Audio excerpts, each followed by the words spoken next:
¿Cómo andan todos ustedes? ¿Cómo están? Bienvenidos sean todos a Pretextos, el sitio donde la literatura y la historia tienen cabida. ¿Cómo andan? ¿Cómo están? Bueno, espero y deseo que muy, pero muy bien. Yo aquí, trayéndoles a ustedes los últimos videos de el comentario de la segunda parte del Quijote de la Mancha, ¿sí? Ya nos estamos acercando ya irremediablemente al final. Bueno, la última vez les había comentado, si no recuerdo mal, ya parece que quedó hace mucho tiempo atrás esto, el capítulo 48, así que voy a partir, 58, perdón, así que voy a partir del 59, ¿sí?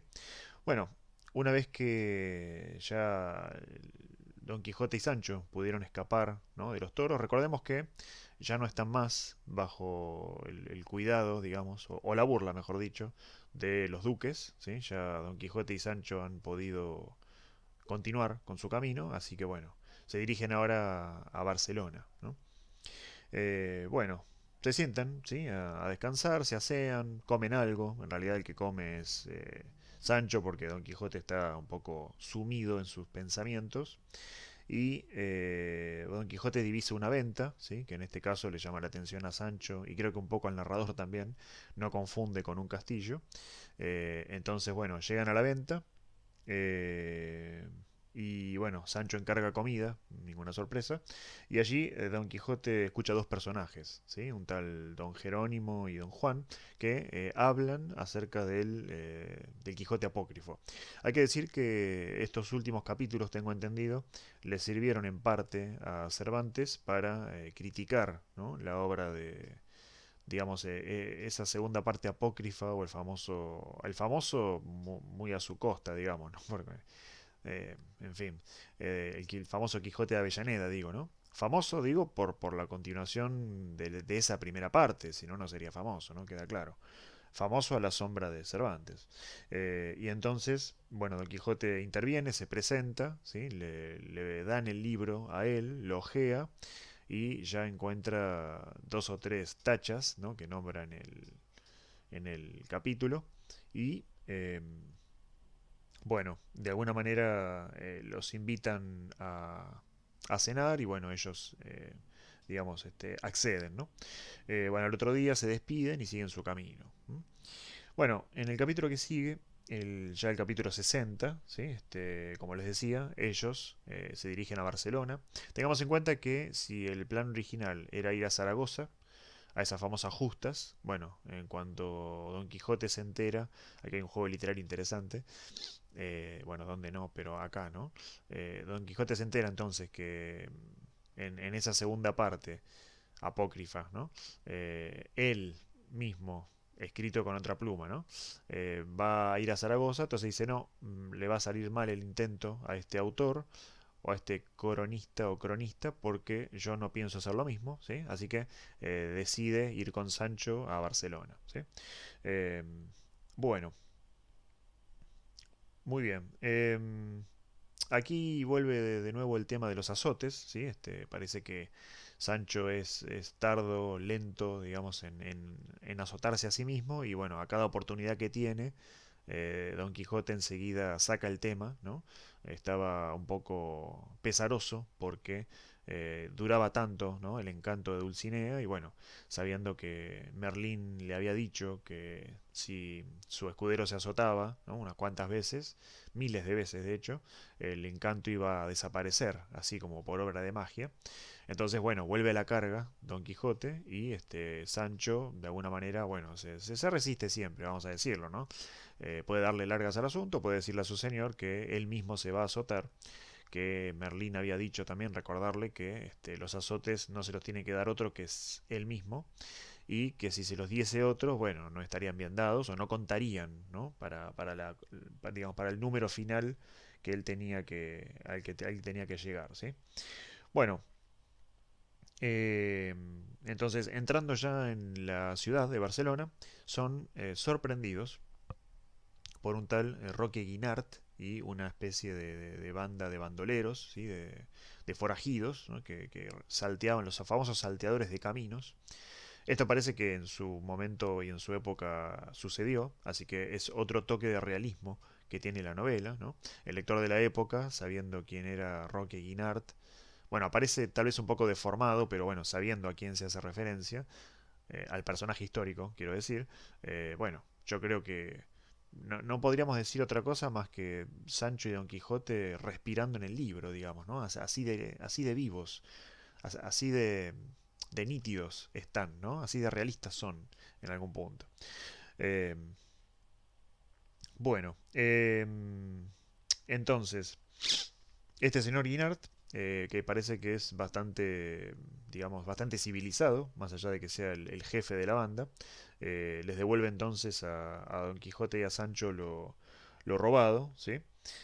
A continuación aparece una chica muy bella, ¿sí? Que dice que, bueno, que lastimó seriamente a su novio, entonces, bueno, a su prometido, entonces van y sí, efectivamente había sido así, y ella después promete ingresar, digamos, en un convento de monjas, ¿no? Es una forma también de hacer penitencia por lo que hizo y bueno, que su novio sea Dios, digamos, ¿no? Jesús, el Señor, y no una persona de la tierra, ¿no? Bien, bueno, em, fíjense lo que pasa, ¿no? Antes de que termine el capítulo. Hay una carroza que se acerca con damas y unos caballeros que estaban allí en sus lomos, en sus monturas, ¿no? Entonces, bueno, Roque Guinart para la carroza y empieza a, de alguna manera, a pedir, ¿no? El dinero para repartirlo entre sus hombres y de alguna manera, bueno, brilla, ¿no? Por su mesura y por su templanza. Este personaje en ningún momento es descomedido, en ningún momento es brutal o violento, ¿sí? Pareciera ser una especie de ladrón mesurado, no sé cómo, cómo nombrarlo, ¿no? Una cosa medio extraña. Pero bueno, envía entonces finalmente a Barcelona unos mensajes en los que anuncia, digamos, este tal Roque, que bueno, tanto Don Quijote como Sancho van a llegar a la ciudad. Hay que recordar que de alguna manera, un poco en broma y un poco en serio, sospecho que Cervantes también utiliza esta cuestión de la fama, ¿no? Del caballero, fama que es bien recibida prácticamente en todos los lugares, ahora que lo pienso, por pastores, gente principal, aldeanos del pueblo, mozos de cuadra, ¿no? En fin, toda el amplio arco de las clases sociales y de los oficios están allí de alguna manera retratados y bueno, creo que nadie osa levantar su espada contra Don Quijote, ¿no? Al contrario, lo digo también en clave caballeresca y con una metáfora.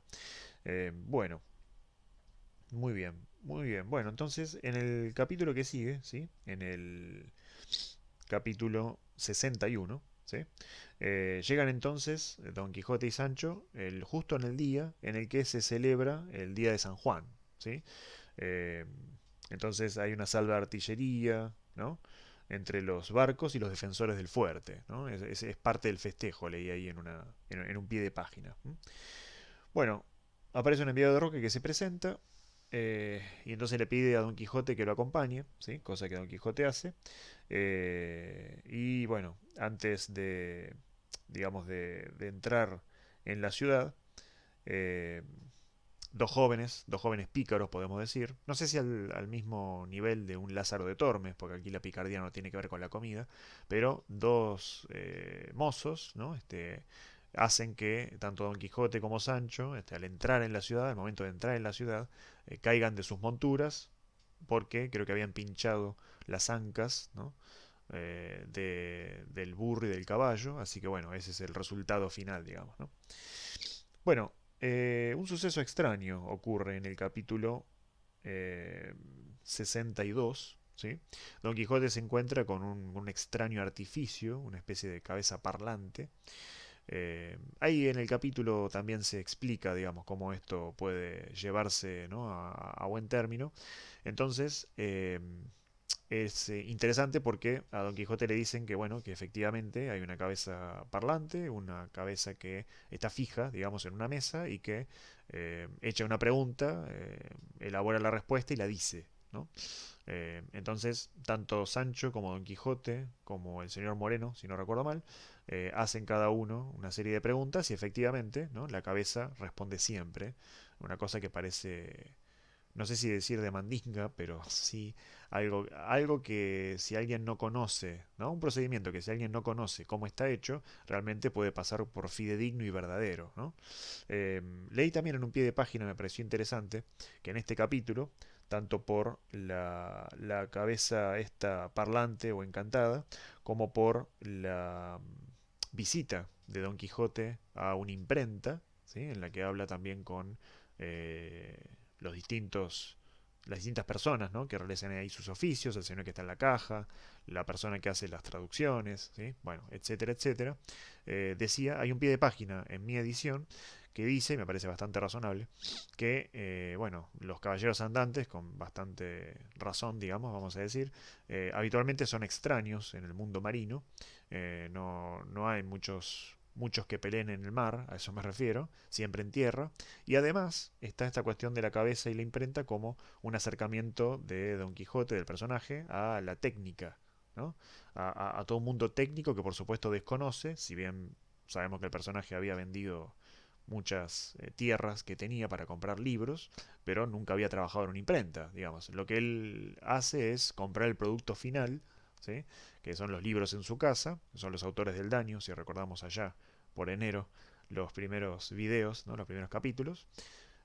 Y bueno, en este caso me pareció, como les digo, un acierto ese pie de página, porque sí, la verdad que va haciendo memoria hacia atrás, no, porque hacia adelante sería difícil, no encuentro, digamos, otro capítulo en el que haya un acercamiento similar, ¿no? Entonces está bueno este tipo de llamadas y de atención a pie de página y de comentarios críticos porque abren bastante la lectura, me gusta. Bueno, antes de terminar el capítulo, el señor Moreno, ¿sí? Para alegría de Sancho, que parece que le gusta esta cuestión de los barcos y el mar y el puerto y el muelle, anuncia entonces que al día siguiente van a ir a ver unas galeras, ¿no? Van a subirse a unas galeras, van a hablar con el capitán, bueno, en fin, todo lo que va a ocurrir justamente en el capítulo 63, ¿sí? Entonces, al visitar la galera, ¿sí? Los reciben con, digamos, como corresponde, sobre todo a Don Quijote, como corresponde a una persona principal, ¿sí?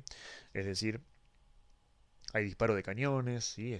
Arreo y despliegue de velas, un pequeño discurso también al subir, que de alguna manera improvisa o da o hace el capitán, ¿sí?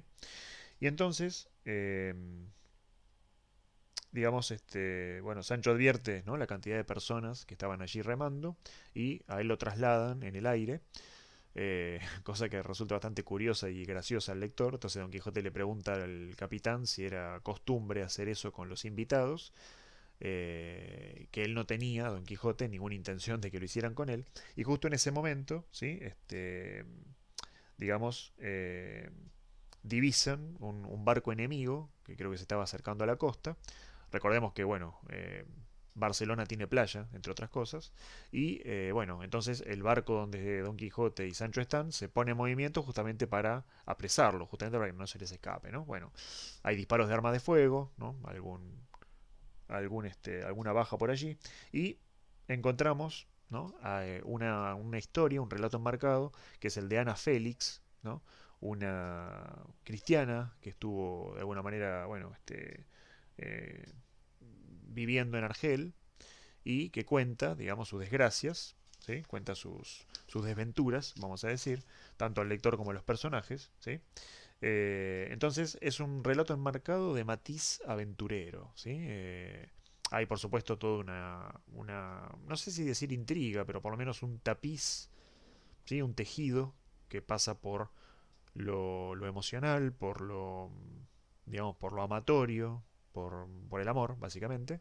Bueno, y ahí hay una serie de lances y de aventuras que ella cuenta que resultan sumamente interesantes para amenizar a todos, ¿no? A los lectores de la obra y por supuesto a los personajes que escuchan también, que en algún punto también son lectores, ¿no? Ahora que lo pienso, porque bueno, hay que ver cómo consideran a esta tal Ana Félix y su historia.